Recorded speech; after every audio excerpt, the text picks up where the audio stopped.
Joel Reyes Zobel, ibinahagi sa publiko ang kanyang naging karanasan nang masaksihan ang huling sandali ni Mike Enriquez.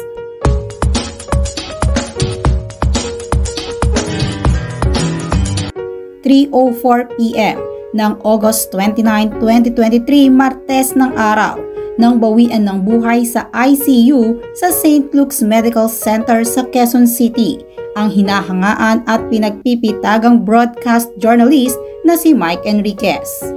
Itinuturing ng GMA Integrated News broadcaster na si Joel Reyes Zobel na maswerte ang sarili dahil napuntahan pa niya si Mike sa ospital matapos itong pumanaw.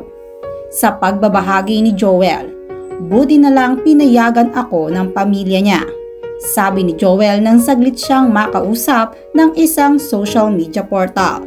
Pagkatapos ng live guesting nila sa Rafi Tima at Susan Enriquez sa Fast Talk with Boy Abunda noong Miyerkules ng hapon, August 30.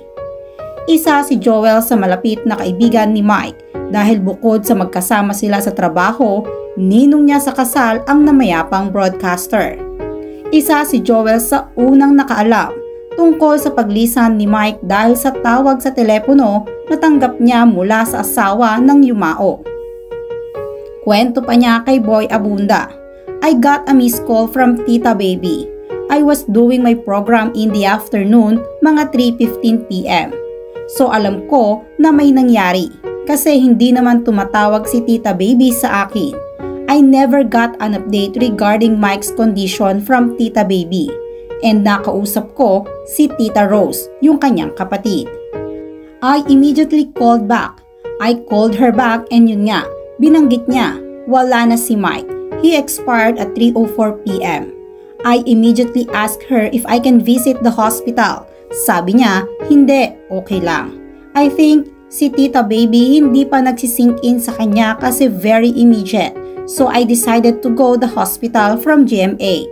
Pagpapatuloy pa sa kanyang kwento, and I had the pleasure, the honor of seeing Mike while he's in the ICU bago isara ang body bag.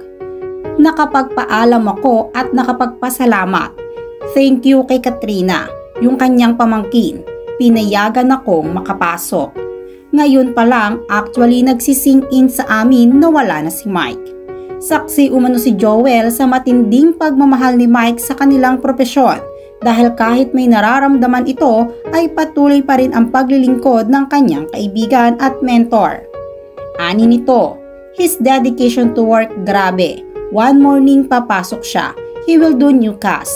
Kaya lang nakita namin siya na humahapon na siya. Sabi ko, ba't andito ka pa? I still have to do the new cast. Hindi, sabi ko, magpahinga ka na. Yun pala, na-diagnose siya na may problema siya sa puso. We were able to convince him, don't do the new cast. We will do it for you. Nagkasunod-sunod na. May problema siya sa baga. May problema siya sa puso. And nalaman ding may problema siya sa kidney. Grabe yung dedication sa trabaho nun. Kahit hirap na pumasok, papasok pa rin. Maraming hindi malilimutang karanasan at kwento si Joel tungkol kay Mike Enriquez. Ani ni Joel, "Marami akong anecdotes ni Mike. Isa sa masasabi ko, Mike is a difficult boss. Ano siya? Perfectionist. The slightest mistake sa script and he will terrorize you because he's a sucker of competence. Ayaw niya na nagkakamali. Outside work, si Mike is a very caring friend. I remember, we got married in 2003. My wife and I, tapos kinuha ko siya sa huwes. Dalawa lang silang ninong, si Mike saka yung kaibigan kong mayor. After 3 years, we decided to magpakasal sa simbahan. Kinuha ko uli siyang ninong. Sabi niya, bibigyan na naman kita ng pakimkim. Sabi ko, pwedeng hindi naman, but he ended up, he's a generous person." Pagpapatuloy pa sa pagkukwento ni Joel, kapag kami ay nagpapaalam, "Sir, magbabakasyon muna kami 2 to 3 weeks. Sige, bumalik ka kaagad." "Oo, babalik kami agad." Pero papupuntahin ka niya sa opisina niya, bibigyan ka niya ng pocket money. Ganoon siya ka-generous, napaka-generous na tao. Pagbibigay pugay pa ni Joel sa yumaong broadcaster, "Mike is unique.